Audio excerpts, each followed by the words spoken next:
Hi everybody, this is Eugene O'Loughlin, lecturer in computing at the National College of Ireland, and welcome to problem solving techniques videos. In this short video, number 4, we're going to look at check sheets.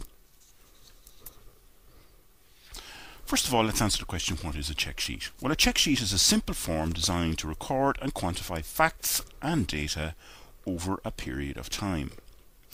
The construction of the check sheet should be tailored to collect data on specific categories and location of things like defects, the frequency of those defects, and the possible causes of those defects.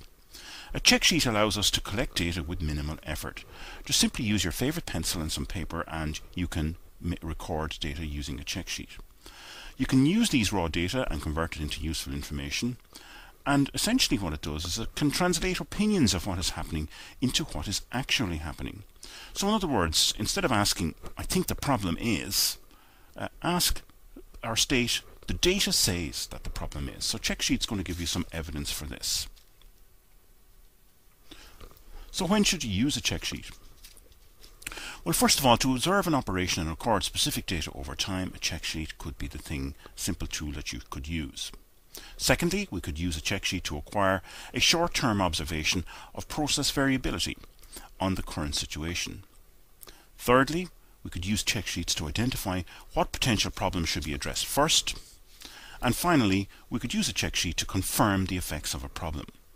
So quite simply, a check sheet is a simple tool for measuring quality.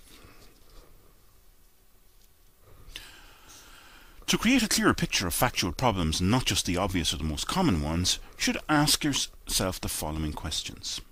What event is occurring? Who is responsible for the event? When and where does the event occur, and how often does it occur?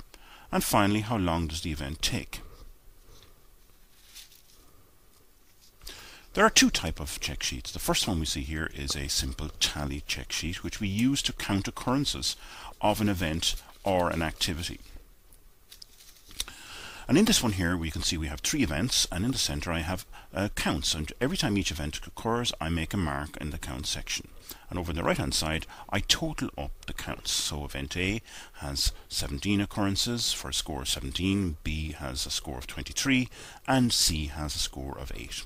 My total number of events is 48, but we can see the breakdown between events A, B and C, which ones are the highest and medium and the lowest. And the idea with check sheets like this tally check sheet here is that you look out for high totals. The second type of check sheet is a defect map. And this is quite simply where you would use a diagram. In this case here we have a simple diagram of a photocopy machine, and on the diagram we would mark the location of when defects occur. So for example here I have defects X, Y and Z occurring in different places on the photocopy machine. And I can use this diagram to record defects, not just how many there are occurring, but their location on the chart. Defect map is most effective when used with a tally check sheet that we saw earlier. Let's take a look now at a simple example of recording keyboard errors in weekly assignments during a semester in a college. And down along the left hand side here we note 6 simple different types of errors: centering of text, typos, grammar, paragraphs, pages and tables. And we have data gathered here for 3 weeks, so we can see in week 1 the total occurrence of each of assignments that are handed up. In week 2 we've got similar, and in week 3 we've got lots of events of each type of error occurring. So we total up across the rows and in the columns, and in total we have 110 errors occurring over the 3-week period in semester 1.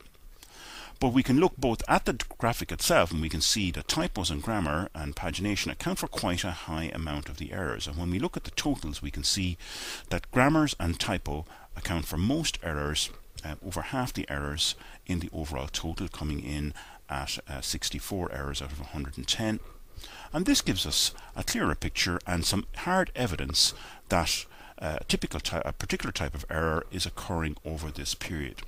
And this allows us to address these issues here and target them for improvement.